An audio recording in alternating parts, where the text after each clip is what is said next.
When it comes to making better wealth decisions, nothing is more important than who you marry because it not only has an impact on your values and your finances, but also on your well-being and your state of mind and how you progress through life. But a lot of people don't think of who they marry as being a wealth decision. So let's talk about that. This is Make Better Wealth Decisions, a podcast about financial blind spots, decision-making, and how the reality of higher rates, global tensions, and tariff instability impact your investments. I'm your host, John DeGuy, a portfolio manager with Design Securities in Toronto. It's self-evident that the person you marry is going to be an important part of your life, but a lot of people don't think of marriage and starting a life with someone in financial terms. They think of it in terms of, we have shared values and we have an outlook in terms of how many children we want to have or not, whether we want to travel, whether we want to be religious, and whether we want to spend time with family or with friends or something else. There are a lot of things that go into who you marry, but in terms of a wealth decision, very few things are more consequential.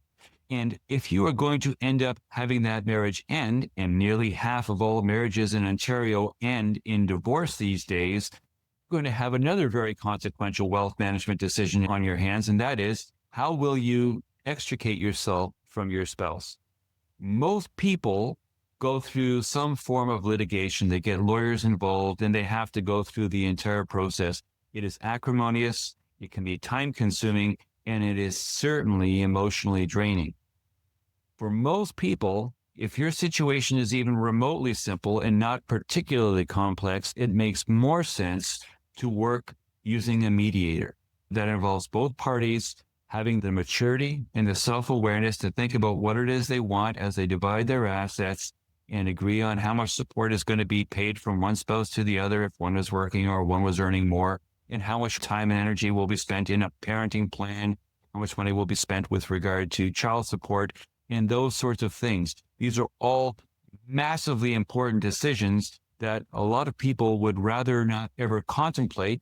And in fact, a lot of people, based on optimism bias, never do contemplate when they get married, but they are nonetheless forced into having to make decisions about as they go through life and realize that their marriage is breaking down.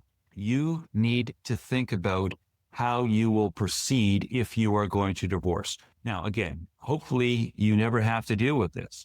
Most marriages don't end in divorce, but a very strong plurality, 40 to 50% of marriages throughout the Western world do end in divorce. So think about what you want to do. Do you want to have a marriage contract, sometimes called a prenuptial agreement, to pre-agree to assets and asset levels at the point of marriage, things that can therefore be excluded from the division of assets if the marriage breaks down? Do you want to set up a trust if you're coming from money? There are things that can be done to not only make it less emotionally painful, but by pre-agreeing as to how things will be divided, making it less financially painful. Now, don't get me wrong, it's going to be financially painful for someone, and oftentimes both parties, to go through it, and it's going to be emotionally painful. But you should be able to think about these things, and proactively you should be taking steps to make the pain as modest as possible so that you can agree as much as possible if things break down. One of the things that I've said often, I have seen it in many lives, is that if you really think your marriage is not going to work, it oftentimes makes sense to pull the Band-Aid off and to leave the marriage sooner rather than later. Too many people try to be a hero. They try to deny that they're unhappy. They try to think they can muddle through. And on rare occasions, they can actually succeed, although they may not be happy for the rest of their life. It is likely much better for most people if they realize that they are in a loveless marriage or a marriage with a partner that cannot be relied upon because they don't keep their word or whatever, is to get out at the first reasonable opportunity. It's going to cost money no matter when you do it. If you can do it with your eyes open and planning in advance, hopefully the financial and emotional impact can be tolerable. This podcast is not to be construed as offering specific investment advice.